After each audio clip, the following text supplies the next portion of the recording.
جو کرنا ہے آپ کریں. اس کی فزیکل کسٹڈی سوائے اس بات کے کہ آپ نے تشدد کرنا ہے یا کوئی کنفیشن اسٹیٹمنٹ دینی ہے اس کے علاوہ کس مقصد کے لیے چاہیے. تو اس کا مطلب یہ ہوا کہ ہیومن رائٹس وائلیشن یہاں کوئی سبجیکٹ نہیں ہے. فریڈم آف ایکسپریشن اس سے غلط استعمال کیا یا صحیح کیا, اس کے بارے میں تو کورٹ فیصلہ کرے گی کہ اس کی ضمانت ہونی چاہیے نہیں ہونی چاہیے. ہم نے ایکویشمنٹ کا کیس کر دیا, اس میں فیڈرل گورنمنٹ سے اپروول چاہیے تھی اس کیس کو رجسٹر کرنے کے لیے, وہ انہوں نے نہیں لی. آپ Asghar Khan case versus general Aslam Mirza P L D 2013 supreme court page 1 اور دوسری انیتا تراب کیس ہے P L D 2013 supreme court 195. اگر یہ دونوں الفاظ ججمنٹ سپریم کورٹ کی اگر پڑھیں اور اس کی شہباز گل کی تقریر پڑھیں, میں کہتا ہوں ایک سنگل افینس بھی نہیں لگتا. اگر ارریسپانسبل ہو سکتا ہے, غیر اخلاقی ہو سکتا ہے, غلط ہو سکتی ہے اس کی سٹیٹمنٹ تقریر, لیکن offence defined under the P P سی نہیں بنتا.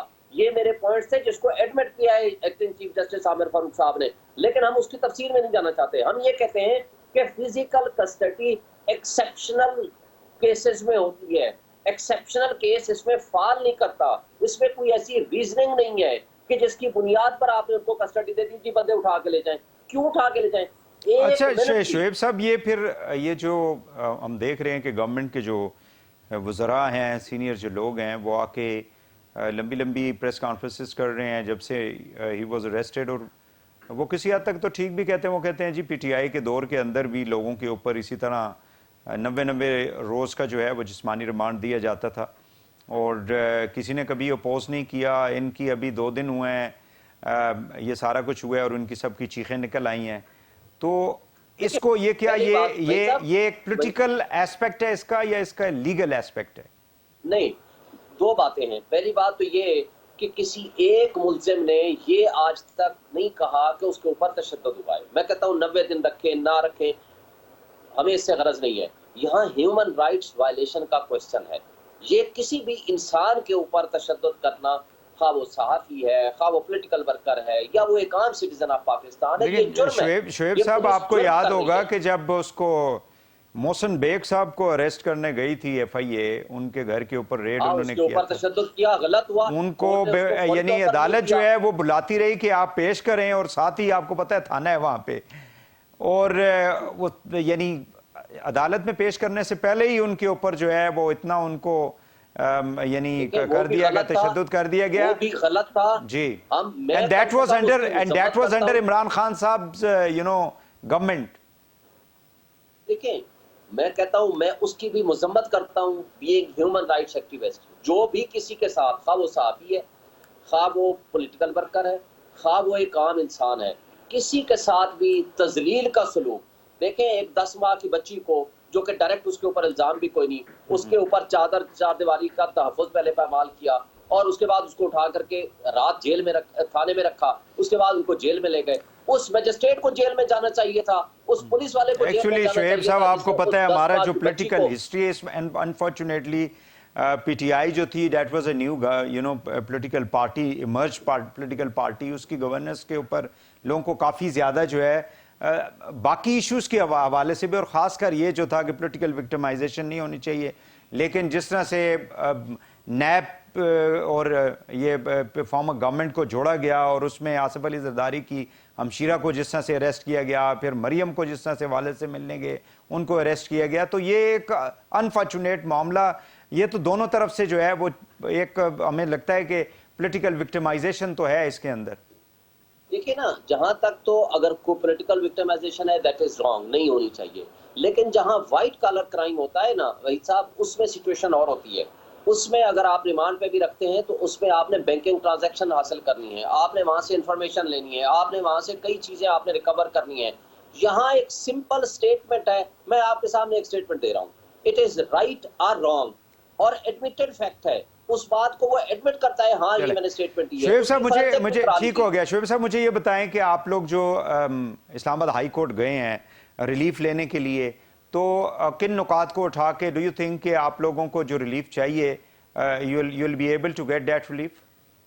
میرا خیال ہے, کیونکہ دیکھیں ہائی کورٹس کانسٹیٹیوشنل کورٹس ہیں, فنڈامنٹل رائٹس کی وائلیشن جہاں بھی آئے گی, کورٹس عام طور پر وہ in favour of the accused ضرور, کیونکہ لائف اینڈ لبرٹی کا جہاں کوشچن آ جائے, آرٹیکل 9 آرٹیکل 10 ہے, اور ان حالات میں عام طور پر جو سپیریئر کورٹس ہوتی ہیں وہ ایکیوز کو اس طرح کا ریلیف دیتی ہیں. دیکھیں ہم نے کبھی نہیں کہا کوئی انویسٹیگیشن نہ جیل میں رک سکتی ہے, نہ تھانے میں رک سکتی ہے, نہ ہی کوئی انویسٹیگیشن کسی وہ بے شک ضمانت پہ بھی ہو اس پہ بھی وہ پیش ہونے کا پابند ہے.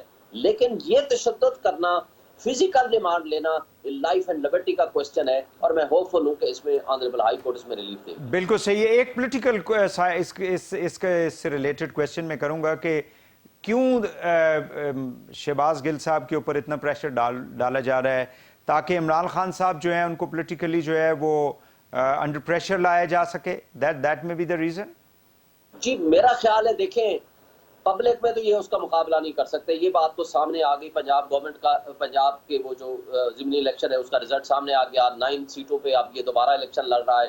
پبلک میں تو ایک بات بتاؤں, یہ شہباز گل کے ایشو پہ بھی اگر یہ نارمل طریقے سے چلتے تو پی ٹی آئی ڈیفینسو پوزیشن میں آ گئی تھی. جو انہوں نے اس کے اوپر تشدد کیا اور جس طرح اوور ریئیکٹ کیا, اس کا ڈائریکٹ فائدہ اگین پی ٹی آئی اور عمران خان کو ہوا ہے. دوسری بات آپ کو بتاؤں, کیونکہ لوگ آج نہ سوشل میڈیا سے دور ہیں نہ الیکٹرک میڈیا سے دور ہیں, لوگوں کے پاس فیکٹس ضرور پہنچتے ہیں. ہاں یہ اوور ری ایکشن ان کا صرف اس بات کے لیے ہے کہ کسی نہ کسی طریقے سے ہم اس کی کنفیشنل سٹیٹمنٹ لے لیں اگینسٹ عمران خان. عمران خان, ایک بات تو ان کو ذہن میں یہ ہونی چاہیے کہ کوئی بھی confessional statement before the police official that is not admissible under the law, اس کی کوئی لیگل ویلیو نہیں ہے. وہ تو انڈر ڈیورس ہوتی ہے, انڈر پریشر ہوتی ہے نا, وہ تو ظاہر ہے کہ کورٹ کی. جی ہاں جی جی اس میں اس کی کوئی لیگل ویلیو نہیں ہے. دوسری بات, اگر یہ سمجھتے ہیں کہ اس کے اوپر تشدد کر کے آپ پی ٹی آئی کو یا عمران خان کو تکلیف پہنچا دیں گے, دیکھیں آج اگر یہ چاہیں, آج جو مریم نواز کی سٹیٹمنٹ ہے, عمران نواز شریف کی سٹیٹمنٹ ہے, زرداری صاحب کی سٹیٹمنٹ ہے, یا صادق صاحب کی سٹیٹمنٹ ہے, اس پہ اگر پنجاب گورنمنٹ اسی طرح کے مقدمے ان کے خلاف کر دے اور ان کو اٹھا کے لے جائے تو کل یہ کیا کہیں گے, ان کی تو سٹیٹمنٹ زیادہ سخت ہیں. آپ نے خود سنی ہوئی ہے, سوشل میڈیا پہ موجود ہے, میرے پاس سے. لیکن اب آج اس وقت جب آپ بات کر رہے ہیں, ہم بات کر رہے ہیں, وی آر ڈوئنگ دس شو, تو عمران خان صاحب نے بھی ظاہر ہے کہ اس بات کو اپروو نہیں کیا, اور لگتا ہے ایسے ہے کہ پارٹی نے اپنے آپ کو with the passage of time جو ہے وہ ان کے الفاظ سے, ان کے نیریٹو سے, ان کی گفتگو سے ڈسٹنس کر لیا اپنے آپ کو. میں سمجھتا ہوں یہ بہتر کیا ہے انہوں نے. تو اس میں جو شہباز گل کا جو کیس ہے, فنڈامنٹل رائٹس اور ہیومن رائٹس ٹھیک ہے, بالکل صحیح ہے, شہباز گل صاحب کا جو کیس ہے وہ کس حد تک آپ سمجھتے ہیں؟ اگر یہ ہو رہا ہے کل فیصل آباد کی بچی کے ساتھ جو کچھ ہوا ہے, پھر یہ تو کچھ بھی نہیں ہے. اس کا مطلب ہے کہ پھر اس دیہات میں, ڈرازی خان میں, پنڈ دادر خان میں, وہاں جو کچھ سندھ میں ہو رہا ہے. شعیب صاحب مجھے کائنڈلی یہ بتا دیں کہ ایک آخری سوال ہے. ایک تو یہ ہے کہ یہ جو کیس ہے, جو آپ کہتے ہیں کہ اس میں مزید اس کی ضرورت ہی نہیں ہے, شواہد کی ضرورت ہی نہیں ہے, ایک اسٹیٹمنٹ ہے, دیٹ از سیلف ایویڈنس, تو اس کا کس حد تک ان کو اگر سزا ہوتی ہے تو مل سکتی ہے ان کو, شہباز صاحب کو؟ دوسرا یہ جو کچھ باتیں ہوتی رہی ہیں اور کچھ ایسی گفتگو بھی ہم نے سنی تھی میڈیا کے اوپر مختلف حلقوں سے کہ ان کا یعنی فوجی ٹرائل ہونا چاہیے, تو ڈو یو تھنک کہ یہ پاسبل ہے؟ نہیں, فوجی ٹرائل تو اس لیے نہیں ہو سکتا کہ یہ اگر کوئی offence under the civil law, under the P P C law, under the criminal law اگر ایڈمیسیبل ہے, کاگنیزیبل ہے, تو اور وہ بھی اس میں without sanction of the federal government یہ پرچہ بھی نہیں ہو سکتا تھا. یہ مس یوز آف اتھارٹی کی ہے جس نے بھی پرچہ دیا ہے, ان کے خلاف ایکشن ہو سکتا ہے. دوسری بات, اس موضوع پہ ہائی کورٹ نے میری کل اس میں نے کویشمنٹ کی پٹیشن فائل کی اور وہ ایڈمٹ کر لی ہے, اور انہوں نے اس میں گراؤنڈ, یہ ون آف دی گراؤنڈ یہ بھی ہے, اس میں جسٹس محسن اختر کیانی نے پی ایل ڈی 2017 اسلام آباد میں ججمنٹ آلریڈی دے دی ہے کہ یہاں chief commissioner is not an authorised person, یہاں فیڈرل گورنمنٹ کے بغیر آپ کوئی اس طرح کا پرچہ نہیں دے سکتے, اور جو دے گا اس سے it is the miss use of authority. اور دوسری بات, ایک بات آپ کو بتاؤں کہ اس کیس میں کسی طرح سے میں نہیں سمجھتا کہ ان کو سزا ہوگی. آپ کہہ سکتے ہو irresponsible ایٹیٹیوڈ ہے, آپ کہہ سکتے ہو اسٹیٹمنٹ مناسب نہیں ہے, لیکن اگر آپ سپریم کورٹ کی ججمنٹس اگر آپ پڑھیں, جس کا میں نے پہلے ریفرنس دے دیا ہے, اسر خان کیس اور انیتا تراب کیس, ایگزیکٹلی وہی الفاظ اس نے اپنی تقریر میں استعمال کیے ہیں. رائٹ اور رانگ, غلط کیے نہیں کرنے چاہیے تھے, کیونکہ آج ہم ایک پریسٹیجس انسٹیٹیوشن ہے ہمارا فوج, اس کا آلریڈی پرابلم میں ہے, تو ہمیں یہ باتیں نہیں کرنی چاہیے تھی. لیکن اس کو سیاست کا حصہ بنا دینا, اس کی بنیاد پر سیاست کرنا موجودہ گورنمنٹ کا, اٹ از رانگ. اس میں کوئی افینس ہی نہیں بنتا. اگلے ہفتے کے لیے وہ کیس فکس ہے, مجھے 100% یقین ہے I might be wrong, میں انسان ہوں, لیکن مجھے 100% یقین ہے کہ یہ کیس ہی کویش ہو جائے گا, یہ FIR ہی ختم ہو جائے گی. تو آپ کے پاس باقی بچے گا کیا؟ جس دن یہ کیس کویش ہو گیا, مجھے بتائیں جن دو لوگوں نے اس کے اوپر ظلم کیا, تشدد کیا, جیلوں میں رکھا, بند کیا, جو اوور ریئیکٹ کیا, اس کا ایفیکٹ کیا ہوگا؟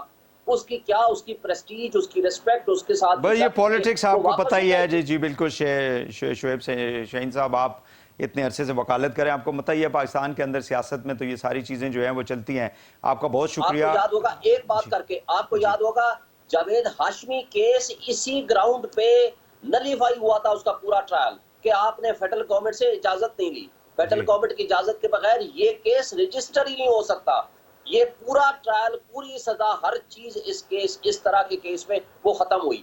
بہت شکریہ آپ کا شعیب شاہین صاحب, تھینک یو ویری مچ. جی صدر اسلام آباد ہائی کورٹ بار ایسوسیشن ہمارے ساتھ موجود تھے. ناظرین, یہاں پہ ایک شارٹ بریک لیں گے, واپس آ کے ملک کے اندر جو معاشی صورتحال ہے اس کے اوپر ہم بات کریں گے. بریک کے بعد ہمارے ساتھ رہیے گا.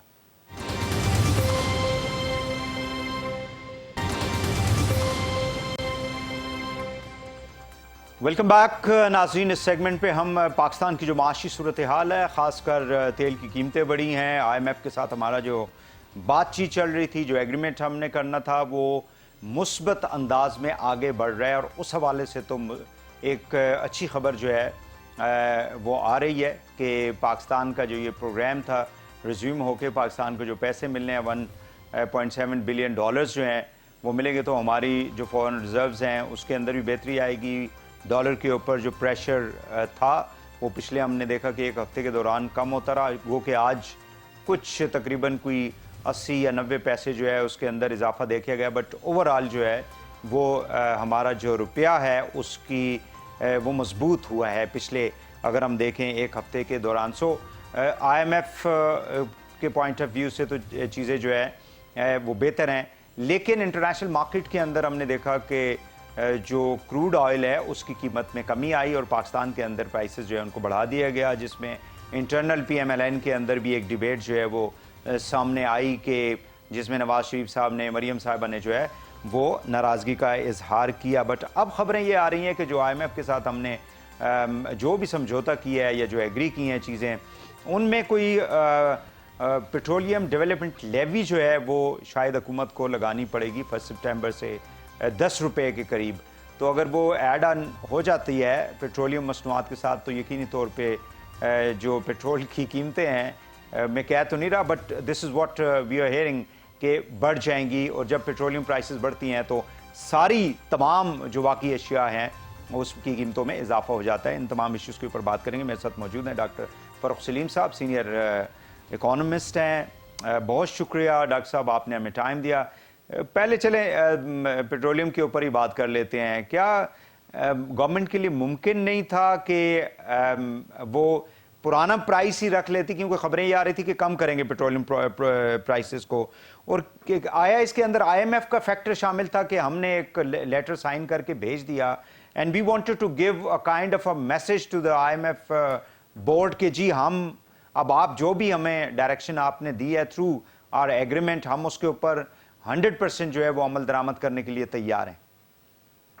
جی بھائی صاحب, دیکھیے پہلی بات تو یہ ہے کہ چاہے وہ PTM کی حکومت ہو, چاہے وہ پیپلز پارٹی کی حکومت ہو, چاہے وہ PTI کی حکومت ہو, ایک بات ہمیں یہ بتائی جاتی ہے کہ جب عالمی منڈیوں میں قیمت چڑھتی ہے تیل کی تو پاکستان میں فوراً چڑھ جاتی ہے, اور جب عالمی منڈیوں میں قیمت نیچے آتی ہے تو پھر ہمیں کہانیاں سنائی جاتی ہیں کہ جی یہ تیل ہم نے پرانا خریدا ہوا تھا اس لیے ہم جو ہے وہ کم نہیں کر پاتے. تو یہ چیز تو ہم نے سبھی حکومتوں کے دوران دیکھا ہے کہ اس قسم کی کہانی ہمیں دی جاتی ہے. اب دو حقائق میں آپ کے سامنے رکھ دیتا ہوں. دیکھیے اگست کے مہینے میں جو 1 اگست تھا اس میں تقریباً 240 روپے کا $1 بک رہا تھا, اور آج وہ کوئی 210 211 پہ آ گیا ہے. تو اس حساب سے تو تیل کی قیمت نیچے کرنی چاہیے تھی حکومت کو. دوسری حقیقت یہ ہے کہ اگست کے پہلے ہفتے میں یا پہلی تاریخ کو جو عالمی منڈی میں تیل کی قیمت, خام تیل کی قیمت تھی, وہ تقریباً $100 کا بیرل تھا. آج وہ $92 پہ ہے. تو اس حساب سے بھی حکومت کو جو ہے وہ تیل کی قیمت کم کرنی چاہیے تھی. تو دونوں حقائق کی بنیاد کے اوپر میں سمجھتا ہوں تیل کی قیمت تو پاکستان کے اندر کم ہونی چاہیے تھی, لیکن آپ نے کہا کہ وہ کم نہیں ہوئی. اب اس کی وجہ کیا بتائی جاتی ہے؟ اس کی وجہ اندر کی بات تو مجھے نہیں معلوم، لیکن میں قیاس رائی ایک انٹیلیجنٹ گیس آپ کے سامنے ضرور رکھ سکتا ہوں۔ دیکھیے میرا خیال یہ ہے کہ کسی ایک ریاستی ادارے کی غلطی ہوئی، یا تو اس میں پاکستان اسٹیٹ آئل نے مہنگا تیل خریدا ہے، یا انہوں نے مہنگا روپیہ خریدا ہے، کیونکہ اگر انہوں نے 1 اگست کو 240 روپے کا ڈالر خریدا ہے اور ایل سی کھولی گئی ہے، تو یقینی بات ہے آج پھر ان کو مہنگا تیل پاکستان میں کرنا پڑے گا۔ یا انہوں نے $100 کے اوپر جب کہ پیک پہ جا رہی تھی عالمی منڈی، اس وقت انہوں نے بے تحاشا انوینٹری خرید لی تھی، سٹاک اکٹھا کر لیا تھا، اور اب وہ مہنگا تیل جو ہے اس کا خمیازہ جو ہے وہ ہم کو آپ کو وہ 22 کروڑ پاکستانیوں کو بھگتنا پڑ رہا ہے۔ تو غلطی کہیں ریاستی ادارے سے ضرور ہوئی ہے، اس میں پاکستان اسٹیٹ آئل ہو سکتا ہے، اس میں منسٹری آف پیٹرولیم ہو سکتی ہے، اس میں اوگرا کی کوئی کیلکولیشنز ہو سکتی ہیں۔ تو یہ اس کا آئی ایم ایف سے میں نہیں سمجھتا ہوں وہی صاحب کوئی تعلق ہے۔ آئی ایم ایف کا جو پیٹرولیم لیوی کا آپ نے ذکر کیا وہ 10 روپے کا معاہدہ حکومت نے کیا ہے، اور میں سمجھتا ہوں کہ حکومت کو وہ وعدہ اور وہ معاہدہ جو ہے وہ پورا کرنا چاہیے۔ لیکن دوسری طرف میرا یہ خیال ہے کہ جس تیزی سے روپیہ مضبوط ہوا ہے اور جس تیزی سے عالمی منڈی میں خام تیل کی قیمت کم ہوئی ہے، اگلے 15 دن میں حکومت کے پاس ایک سنہری موقع ہوگا کہ عوام کو ریلیف دے سکے۔ تو وہ ریلیف کس زمرے میں دے گی کہ موجودہ جو پرائسز ہیں اس کو سسٹین کرے گی، یا آپ یہ سجیسٹ کر رہے ہیں کہ وہ پرائسز کو کم کرے؟ جی پرائسز میں میرا خیال ہے کہ کمی آنی چاہیے۔ ابھی جو ہم نے پاکستان کے روپے میں اسٹرینگتھن ہوتا اس کو مضبوط ہوتا دیکھا ہے، جس تیزی سے جو عالمی منڈی میں خام تیل ہے وہ اس کی قیمت گری ہے، تو اگلے 15 دن میں مجھے لگتا ہے کہ حکومت کے پاس کافی مارجن ہوگا ریلیف دینے کا اور قیمتیں کم کرنے کا۔ تو آئی ایم ایف کس ہے بورڈ جب ظاہر ہے کہ اپروول دے دے گا، اور لیٹ اس سے کہ ہم ایک زیوم کر لیتے ہیں کہ وہ رقم جو ہے اس کو بھی اگر وہ ریلیز کر دیتے ہیں تو ڈالر کے اوپر تو مزید پریشر کم ہو جائے گا، اور روپی جو ہے وہ مزید سٹرینتھن ہونے کا کوئی امکان آپ دیکھتے ہیں کہ کوئی ہے ایسا؟ دیکھیے شارٹ ٹرم میں شاید جو آپ کہہ رہے ہیں وہ درست ثابت ہو، لیکن لانگ ٹرم میں جب تک ہمارا جو تجارتی خسارہ ہے، دیکھیے ابھی مجھے پتا چلا ہے کہ تجارتی خسارہ جو حکومت نے اعلان کیا ہے وہ کوئی $53 بلین کا، یعنی کہ 50 ارب ڈالر سے زیادہ کا اگر تجارتی خسارہ ہے، تو آپ سوچئے کہ روپے کے اوپر کتنا پریشر رہے گا، جس پریشر کی آپ بات کر رہے ہیں۔ اچھا، دو چیزیں ابھی ہوئی ہیں جو اسٹیٹ بینک کے حوالے سے ہمیں نظر آ رہی ہیں۔ ایک تو بینک نے مصنوعی رکاوٹیں امپورٹس کے راستے میں کھڑی کی ہیں، انہوں نے ایل سی جس کو کہتے ہیں لیٹر آف کریڈٹ وہ نہیں کھلنے دیے، اور امپورٹ کو مصنوعی طور پہ انہوں نے نیچے لائے ہیں۔ اور نیچے لانے کا مطلب یہ ہے کہ ڈالر کی سپلائی بڑھ جاتی ہے، اس کی ڈیمانڈ کم ہو جاتی ہے، تو پھر آپ نے دیکھا کہ روپیہ مضبوط ہو گیا ہے۔ اور دوسرا انہوں نے اعلانیہ، جو ہمارے گورنر ہیں اسٹیٹ بینک کے، انہوں نے اعلانیہ یہ کہا ہے کہ وہ روپے کا دفاع کریں گے، جس کا مطلب میں یہ سمجھتا ہوں کہ خزانے میں سے ڈالرز نکالے جائیں گے اور مارکیٹ میں پھینکے جائیں گے اگر اسٹیٹ بینک کو یہ لگتا ہے کہ روپیہ کمزور ہو رہا ہے۔ اب یہ دونوں چیزیں جو ہیں وحید صاحب یہ مصنوعی ہیں، یہ جس کو ہم اکنامکس کی زبان میں کہتے ہیں کہ سسٹینیبل نہیں ہے، یعنی کہ یہ پائیدار نہیں ہے، یہ زیادہ دیر تک نہیں چل سکتی۔ ٹھیک ہے، لیکن ڈاکٹر صاحب آپ بالکل صحیح فرما رہے ہیں، لیکن جب اسٹیٹ بینک یا گورنمنٹ جو ہے وہ انٹروین نہیں کرتی ایسی صورتحال کے اندر، تو کافی زیادہ جو اکانومسٹ ہیں یا تجزیہ کار ہیں وہ پھر اسٹیٹ بینک اور گورنمنٹ کو مورز الزام بھی ٹھہراتی ہے کہ حکومت کو ایسی صورتحال میں، خاص کر اسٹیٹ بینک جو کہ ایک ریگولیٹر ہے، اس کو انٹروین کرنا چاہیے تاکہ روپی جو ہے وہ سسٹین کر سکے اگینسٹ ڈالر۔ تو جب وہ کرتی ہے تو مطلب اس میں اب کیا کون سا یعنی راستہ جو ہے وہ اختیار کیا جانا چاہیے؟ دیکھیے بڑا واضح ہے، آئی ایم ایف سے ہم اگری کر چکے ہوئے ہیں کہ جو روپے اور ڈالر کی ویلیو کی ڈٹرمنیشن ہوگی وہ مارکیٹ کرے گی۔ اسٹیٹ بینک یہ ضرور مداخلت کر سکتی ہے کہ اگر روپے نے گرنا ہے تو وہ ڈس آرڈرلی طریقے سے نہ گرے، وہ اتنی تیزی سے نہ گرے جو ہم نے دیکھا پچھلے 3 ہفتے میں 4 ہفتے میں جتنی تیزی سے گرا ہے۔ تو اگر تو روپے نے گرنا ہے تو اس کو آرڈرلی گرایا جائے، ڈس آرڈرلی نہ گرایا جائے، لیکن اس کو روکنے کا معاملہ کہیں پیدا نہیں ہوتا۔ یہ دیکھیے یہ مارکیٹ کے سینٹیمنٹس کے خلاف جاتا ہے. یہ اسٹیٹ بینک زیادہ دیر تک اس کو برداشت بھی نہیں کر پاتا.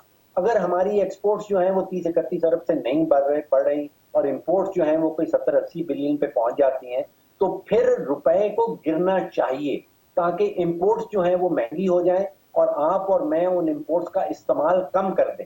تو یہ ہم کہتے ہیں یہ نیچرل اکنامک پرنسپل ہے کہ اگر جب تک آپ ایک چیز مہنگی نہیں کریں گے تو آپ اور میں اس کا استعمال کم نہیں کریں گے. آپ اور میں اس کا استعمال کم نہیں کریں گے تو ہمارا تجارتی خسارہ جو ہے وہ وہیں کا وہیں رہے گا. تو یہ تو ہم آئی ایم ایف سے ایگری بھی کر چکے ہیں اور یہ ہم پچھلے کوئی 70 سال کی معاشی تاریخ میں دیکھ بھی چکے ہیں کہ جب بھی کوئی سینٹرل بینک اپنی کرنسی کا دفاع کرنے کی کوشش کرتا ہے تو وہ دفاع زیادہ دیر تک جاری نہیں رہ سکتا. ڈاکٹر صاحب مجھے کائنڈلی یہ بتا دیں کہ یہ جو پیٹرولیم پروڈکٹ کے حوالے سے وہ ایک ظاہر ہے کہ سیاسی انہوں نے جواب دیا. شاید خاقان عباسی صاحب نے کراچی میں میڈیا سے گفتگو کرتے ہوئے سوال کیا گیا تو انہوں نے کہا جی کہ اس کے ساتھ حکومت کا تو کوئی تعلق ہی نہیں ہے, تو سارا کام اوگرا کرتی ہے. اوگرا کہتی ہے کہ جی ہم تو ایک کسی پیپر کے اوپر لکھ کے ان کو بھیج دیتے ہیں, یعنی پیٹرولیم منسٹری کو ہم ایک نوٹ بھیج دیتے ہیں, وہ پھر پورا ایک پروپوزل بنا کے فائنانس منسٹری کو بھیجتی ہے پرائسز کے حوالے سے, and finally the decision is taken by the finance ministry with the approval of the prime minister. تو یہ سارا کچھ اوگرا کے اوپر ڈالنا, ڈو یو تھنک کہ یہ درست عمل ہے؟ یہ دیکھیے یہ کہیں لکھا ہوا تو نہیں میں نے پڑھا. یہ کہانی ہمیں ہر حکومت یہی سناتی ہے کہ ایک فلیٹس کا ایوریج پرائس نکالی جاتی ہے, اس پرائس کے اوپر جو پی ایس او نے پریمیم دیا ہوتا ہے وہ اس میں جمع کیا جاتا ہے اور پھر وہ پرائس جو ہے وہ ایکسچینج ریٹ سے اس کو ضرب دی جاتی ہے. دیکھیے میرا کہنا یہ ہے کہ حکومت جو ہے وہ اس کا کام ہے حکمرانی کرنا. اس کا کام یہ نہیں ہے کہ وہ تیل کی قیمت کیا ہونی چاہیے, گنے کی قیمت کیا ہونی چاہیے, گندم کی قیمت کیا ہونی چاہیے.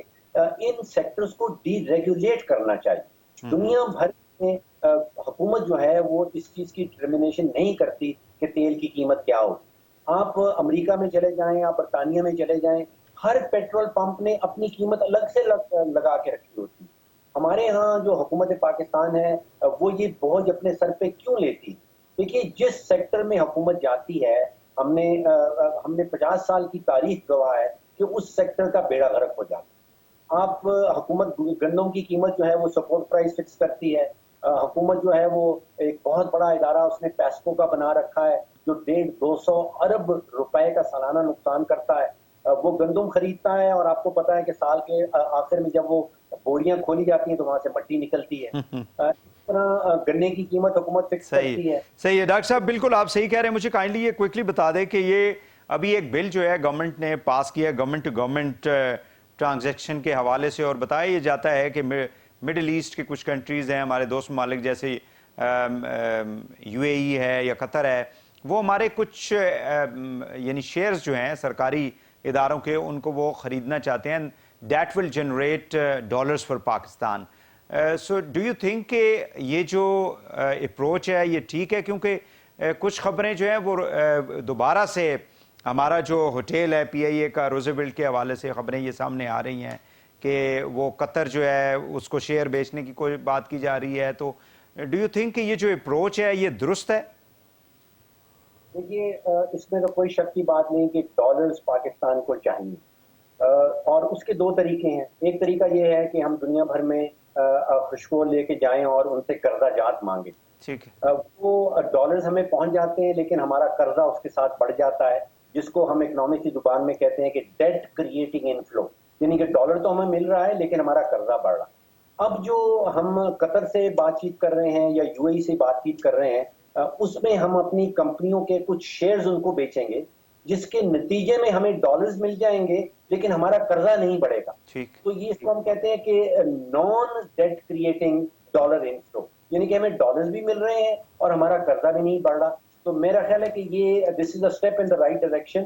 یہ بالکل درست اسٹیپ ہے. ٹرانسپیرنسی کے اوپر جو سوال اٹھایا جا رہا ہے, پرائیویٹائزیشن پروسیس ہو یا یہ شیئر بیچنے کے حوالے سے ہو, ڈو یو تھنک کہ یہ یعنی پری جج کرنے والی بات ہے یا مس ججنگ کائنڈ آف, یعنی ایک انٹینشن جو ہے اس کو ہم دیکھ رہے ہیں کہ جی ان کی نیت خراب ہو سکتی ہے. ابھی تک تو کوئی فیصلہ نہیں کیا گیا, نہ کوئی سامنے کوئی بات آئی ہے, لیکن کہا یہ جاتا ہے کہ ایسا قانون بنا دیے گئے کہ جس کو آپ کہیں پہ جا کے چیلنج بھی نہیں کر سکتے کسی عدالت میں. دیکھیے پرائیویٹائزیشن تو پاکستان کو کرنا ہی ہوگی.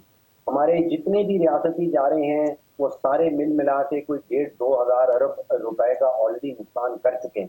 اس پرائیویٹائزیشن کے نتیجے میں اگر ہمیں ڈالر مل جاتے ہیں, یعنی کہ ہماری وہ پرائیویٹائزیشن جو ہے وہ ملک کے باہر ہو جاتی ہے اور اس کے نتیجے میں پاکستان کو ڈالرز مل جاتے ہیں اور پاکستان کے اوپر قرضہ بھی نہیں پڑتا, تو میں سمجھتا ہوں کہ اس سے اچھی اور کوئی چیز نہیں. آپ بالکل صحیح کہہ رہے ہیں. 90s کے اندر جس طرح سے ایم سی بی اور پھر ایچ بی ایل اور یہ جو ٹرانزیکشنیں ہم نے کی تھی, آپ کو معلوم ہے کہ اس کے اوپر کافی عرصے تک جو ہے وہ تنقید ہوتی رہی. بہت شکریہ ڈاکٹر صاحب آپ کا, آپ نے ہمیں ٹائم دیا. ناظرین ہمارے ساتھ تھے ڈاکٹر فروخ سلیم صاحب, ماہر معاشیات, جو اس وقت ملک کی سیاسی معاشی جو صورتحال ہے اس کے اوپر اور جو چیلنجز ہیں خاص کر ہماری معیشت کو, اس کے اوپر انہوں نے اپنے نقطہ نظر جو ہے آپ کے سامنے پیش کیا. یہاں پہ ایک شارٹ بریک لیں گے, واپس آ کے پروگرام کو آگے بڑھاتے ہیں. ہمارے ساتھ رہیے گا.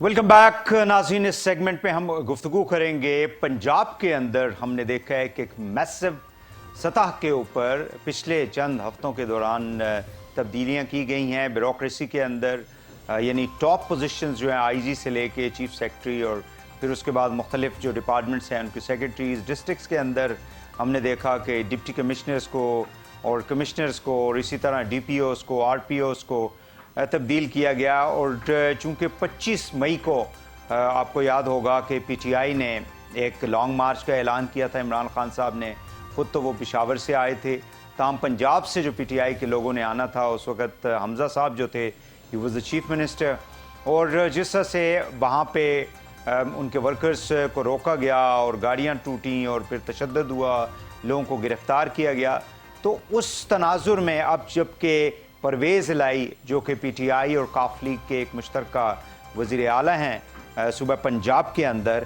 تو انہوں نے آتے ہی کافی زیادہ تبدیلیاں کی, بلکہ انکوائریز جو ہیں انہوں نے شروع کی رکھی ہیں کہ وہ تمام جو پولیس آفیسرز تھے جو اس کے اندر ملوث تھے, خاص کر لاہور پنجاب کے مختلف اضلاع کے اندر جنہوں نے لوگوں کے اوپر تشدد کیا یا گرفتار کیا ورکرز کو پی ٹی آئی کے, ان کی انکوائری ہو رہی ہے. بلکہ یہاں تک کہ جو ابھی پرائم منسٹر شہباز شریف کے جو ایڈوائزر ہیں جو پہلے پنجاب میں تھے, عطا تارڑ صاحب, ان کے خلاف بھی ایک کیس جو ہے وہ درج ہے, اور انہوں نے اسلام آباد ہائی کورٹ سے ابھی جو ہے یعنی پچھلے 2 روز کے دوران جو ہے انہوں نے بیل بیفور اریسٹ بھی کروائی ہے. تاہم کیونکہ پنجاب گورنمنٹ یہ کہتی ہے کہ آپ پنجاب میں داخل ہوں گے تو آپ کو اریسٹ کر لیا جائے گا. یہ ہماری جو گورننس کا جو ایک سسٹم ہے, پوری دنیا کے اندر گورنمنٹس تبدیل ہوتی ہیں تو وہاں پہ بیوروکریسی کو تبدیل کیا جاتا ہے, لیکن اس کا ایک میکانزم ہوتا ہے. ہمارے یہاں انفارچونیٹلی بیوروکریسی کو, خصوصاً جو پولیس ہے یا انتظامیہ ہے, اس کو سیاسی حکومتیں جو ہے وہ اپنے یا ذاتی مقاصد کے لیے استعمال کرتی رہیں یا سیاسی انتقام کے لیے استعمال کرتی رہیں, اور ابھی بھی جو سچویشن ہے وہ ہمیں ایسی ہی کچھ دکھائی دیتی ہے. اس پہ ہم بات کریں گے. ہمارے ساتھ بہت ہی ایک سینئر ریٹائرڈ بیوروکریٹ اور بڑے ڈیسنٹ انسان ہمارے ساتھ موجود ہیں, جناب تسیم نورانی صاحب, فارمر سیکرٹری ہوم اور مختلف منسٹریز کے اندر آپ نے سرو کیا. بہت شکریہ تسیم نورانی صاحب, آپ نے ہمیں ٹائم دیا. سب سے پہلے تو مجھے یہ کائنڈلی بتا دیں کہ یہ کیا ہماری روایت ہے پاکستان کے اندر کہ جب گورنمنٹس جو ہیں وہ تبدیل ہوتی ہیں تو اچانک ہی اتنی میسو قسم کی جو ہے ری شفلنگ شروع کر دی جاتی ہے؟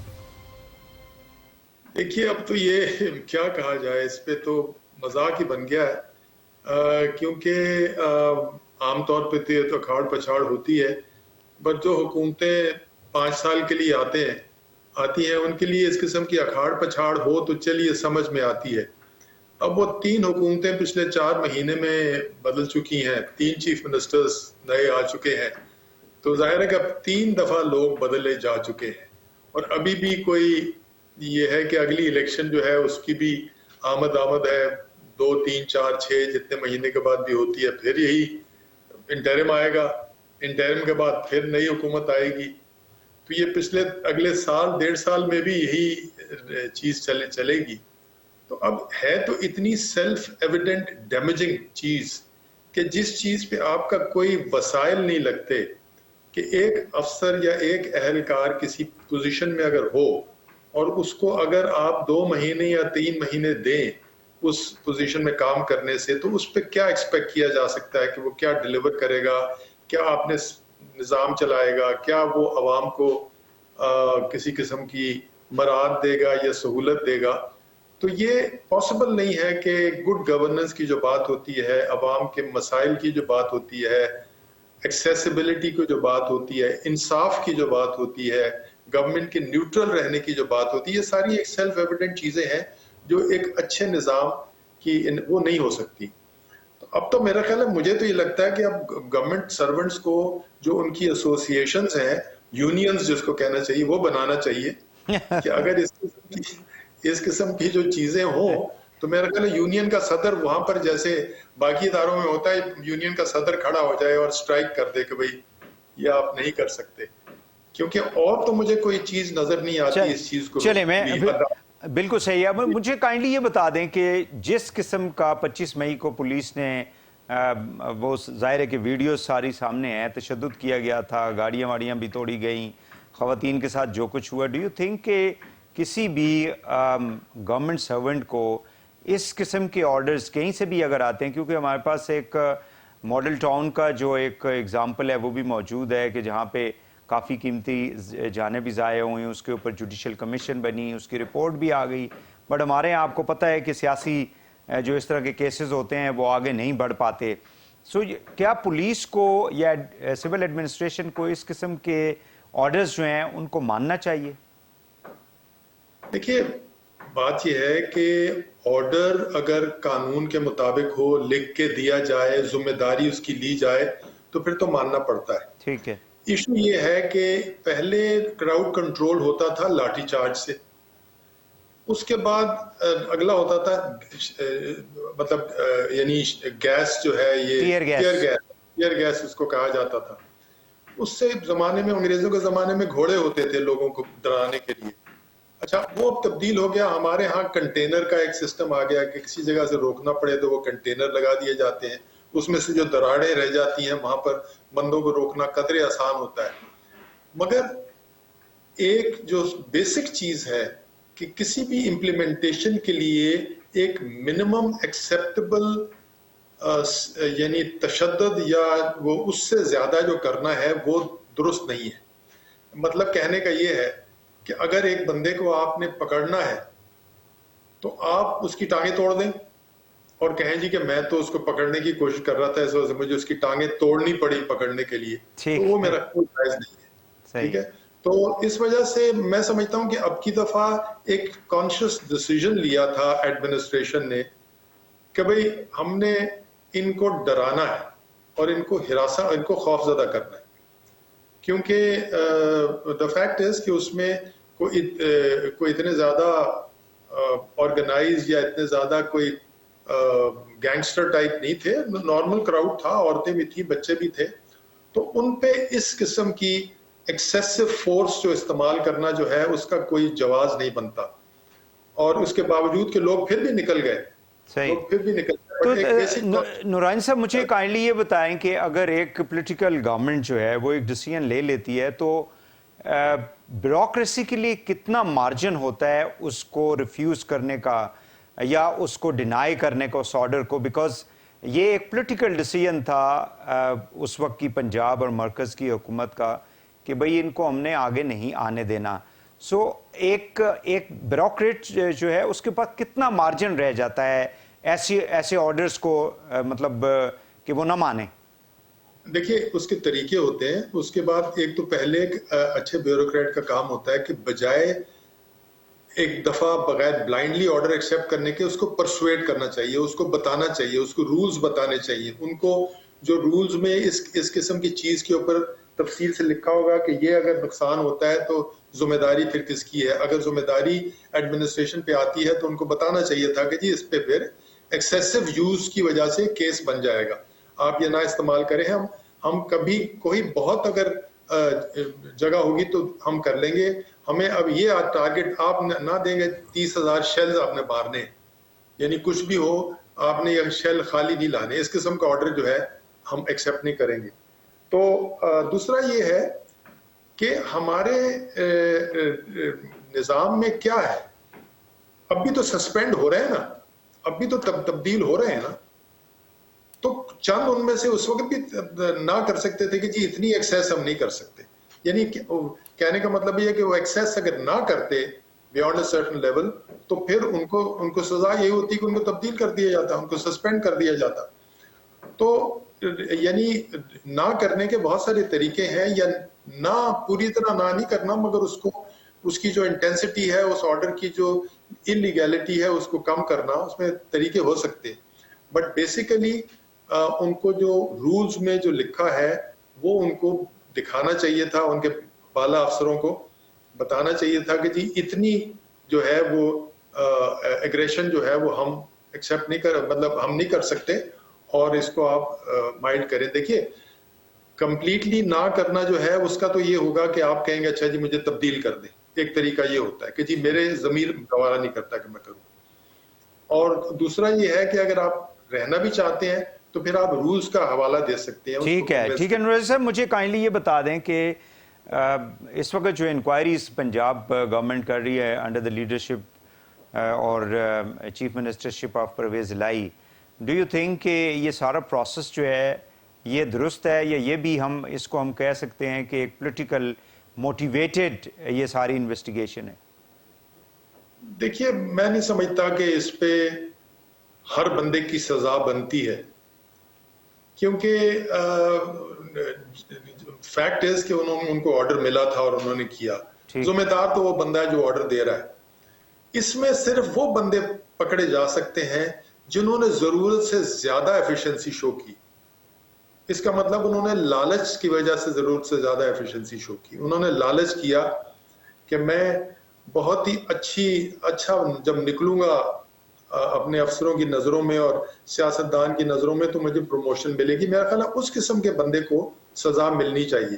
ٹھیک ہو گیا نورائی صاحب، مجھے ایک اور کائنڈلی یہ بتا دیں کہ ہمارا جو پولیٹیکل سسٹم ہے، ایڈمنسٹریٹو سسٹم ہے، اس کے اندر ہم یہ دیکھتے ہیں کہ پولیٹیکل پارٹیز جب آتی ہیں گورنمنٹ کے اندر، خاص کر ظاہر ہے کہ پی ایم ایل این جو ہے ان کی لیڈرشپ 80 کی دہائی سے اگر آپ دیکھیں تو ون وے اور the other they have been in the power, مختلف اوقات میں پاورز کے اندر رہے، اور وہ لوگ جنہوں نے ایون سی ایس ایس کر کے بھی آئے تھے وہ ریٹائر ہو کے گھر چلے گئے، ان کے بچے اب اس وقت جو ہے وہ مختلف ڈپارٹمنٹس میں شاید سرو کر رہے ہوں گے۔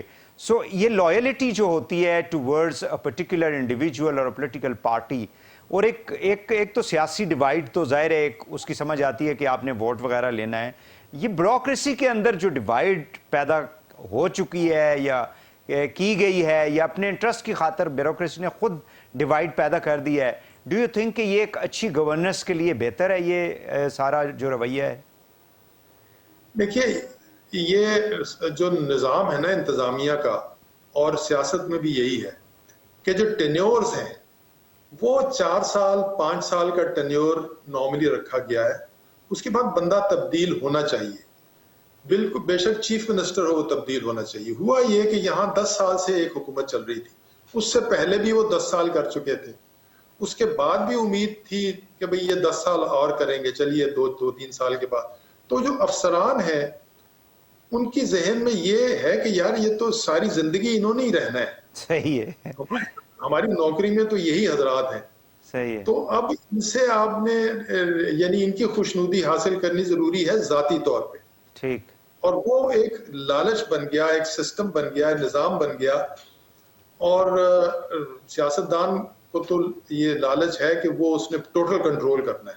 وہ ایک افسر جو ہے اس کی جو ایک گریس تھی، اس کی جو ایک رولز میں اس کو پروٹیکشن تھی، وہ بالکل ختم ہوتی جا رہی ہے، اور یہ کسی کے لیے بھی اچھا نہیں ہے، نہ مطلب اگر گورننس بری ہے تو سیاستدان کے لیے بھی نقصان دہ ہے، افسروں کے لیے میں کہتا ہوں کم نقصان دہ ہے، بیکاز انہوں نے تو نوکری کرنی ہے، صحیح بات، نوکری صحیح بات، جائیں گے، ان کو تو کوئی نقصان نہیں ہوگا، نقصان تو عوام کو ہو رہا ہے اور سیاستدان کو ہو رہا ہے کہ بھئی اس کو اچھے افسر ملنے بند ہو جائیں گے۔ اچھا افسر وہ تھا جو رستہ دکھاتا تھا، جو نہ کہتا تھا، جو ریزسٹ کرتا تھا, جو رولز بتاتا تھا, کیونکہ سوسائٹیاں وہی کامیاب ہیں جو رول بیسڈ سوسائٹی ہوتی ہے.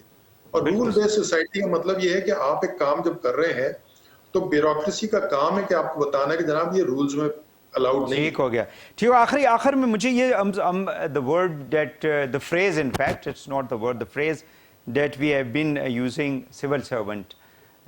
لوگ کہتے ہیں جی کہ یہ جو بیوروکریٹس ہوتے ہیں یہ تو بادشاہ ہوتے ہیں. ڈی سی ہے تو وہ ضلع کے اندر ہے, ڈی پی او اس کے ساتھ ظاہر ہے پولیس کو لیڈ کر رہا ہوتا ہے, تو یہ تو عوام کو اپنا یعنی یا تو غلام سمجھتے ہیں یا ان کو کوئی اپنا وہ سمجھتے ہیں کہ عوام ان کی جو ہے وہ سرونٹ ہے. تو یہ جو کانسیپٹ پیدا کیا گیا تھا یہ کیوں ختم ہوتا چلا جا رہا ہے؟ دیکھیے, ایک تو خیر اس قسم کی جو ڈیفینیشن ہے نا یہ پرسن ٹو پرسن ہے. ابھی بھی کئی افسر ایسے ہیں جن کو عوام پسند کرتی ہے, وہ کشادہ دل ہیں, وہ دروازہ کھولتے ہیں, وہ لوگوں سے ملتے ہیں, لوگوں کے مسئلے حل کرنے کی کوشش کرتے ہیں. دوسرا یہ ہے کہ آپ تو مذاق بن گیا, کسی کو اتنا ٹائم ہی نہیں ملتا کہ وہ بادشاہ بنے. وہ 3-4 مہینے میں تو وہ ابھی اپنے آپ کو سیٹل ہی کر رہا ہوتا ہے, لوگوں سے پتہ کر رہا ہوتا ہے, تبادلہ ہو جاتا ہے. آج کل 2-3 سال کس کی نوکری رہی ہے؟ بادشاہ تو وہ بنتا ہے نا جو کہ پھر ایروگینٹ ہو جائے, وہ پکا ہو جائے, اس کی پتہ لگے کہ بھئی اب یہ اس کی نوکری لمبی ہے. تیسری چیز یہ ہوئی ہے کہ آج کل یہ ٹیلی کانفرنسنگ اور آج کل یہ جو ہے حاکم جو ہے اس کی ایکسیسیبلٹی کمیونیکیشنز کی وجہ سے, میڈیا کی کمیونیکیشن کی وجہ سے, وہ سارا وقت افسران اسی طرف توجہ رہتے ہیں, عوام کو تو ٹائم ہی نہیں ملتا. بالکل صحیح ہے. چلیں, ٹائم نہیں ہوتا. ہمارے زمانے میں تو کہاں چیف منسٹر کا کبھی کبھی فون آتا تھا, کیونکہ فون کرنا بھی اتنا آسان نہیں تھا, اور فون بھی ایک ہی تھا نا مینز آف کمیونیکیشن. بالکل صحیح ہے. اب تو ہر ایک دفتر میں اسکرین لگا ہوا ہے.